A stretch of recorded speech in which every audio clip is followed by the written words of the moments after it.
ഇത് മുടിവെട്ടിശാലയല്ലത്. തെരുവിലെ മക്കൾക്ക് വേണ്ടി അവരെ വിളിച്ചിരുത്തി അവർക്ക് മുടി വെട്ടി വൃത്തിയാക്കി അത് സുന്ദരന്മാരായിട്ട് ഒട്ടയൊന്നും അടിക്കില്ല, ഉള്ള മുടി ഭംഗിയായിട്ട് വെട്ടി താടിയൊക്കെ വെട്ടി ഭംഗിയായിട്ട് നോക്കെ യോഗ്യതയോടെ നല്ല വൃത്തിയുള്ള മനുഷ്യരായിട്ട്, തെരുവിലാണ് ജീവിക്കുന്നതെങ്കിലും വൃത്തിയുള്ള മനുഷ്യരായി ജീവിക്കാനായിട്ട് അവരെ സഹായിക്കുകയാണ്. 3 പേര് നിന്ന് വെട്ടുന്നുണ്ട്. 1, 2, 3 അവിടെ നിന്ന് വെട്ടി ഓരോരുത്തരെയും.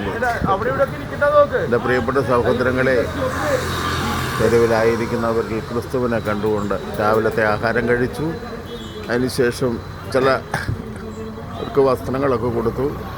പിന്നെ ഇതാ അവസാനം 3 പേരുടെ മുടി വെട്ടാനുണ്ട്. 3 ചേട്ടന്മാരങ്ങനെ റോയലായിട്ട് നിന്ന് AC മുറിയിലിരുന്ന് വെട്ടുന്നത് പോലെയല്ലേ ഓക്കെ, ഇത്ര സുന്ദരമായിട്ടാണ് അപ്പുറം ഇപ്പുറം നിന്ന് വെട്ടിക്കൊടുക്കുന്നത്.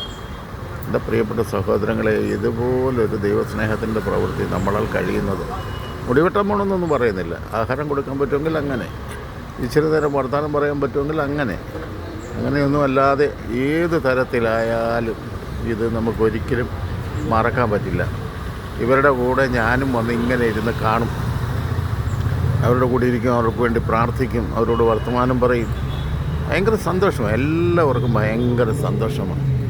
ഇങ്ങനെയൊക്കെ എല്ലാവരും ഒന്ന് ചെയ്തിരുന്നെങ്കിൽ ഈ പട്ടണത്തിലുള്ളവരെ എല്ലാം നമുക്ക് ഇങ്ങനെയൊന്നും കൊണ്ടുപോകാനൊക്കത്തില്ല. പക്ഷേ ഈ മൂലയ്ക്ക് വരുന്ന, ഈ പള്ളിയുടെ വാതിക്കൽ വരുന്ന എല്ലാവരെയും വേണ്ടതുപോലെ അവർ കഴിയുന്ന തരത്തിലുള്ള സഹായങ്ങളെല്ലാം ചെയ്ത് മിടുക്കന്മാരാക്കി വിടുന്നു.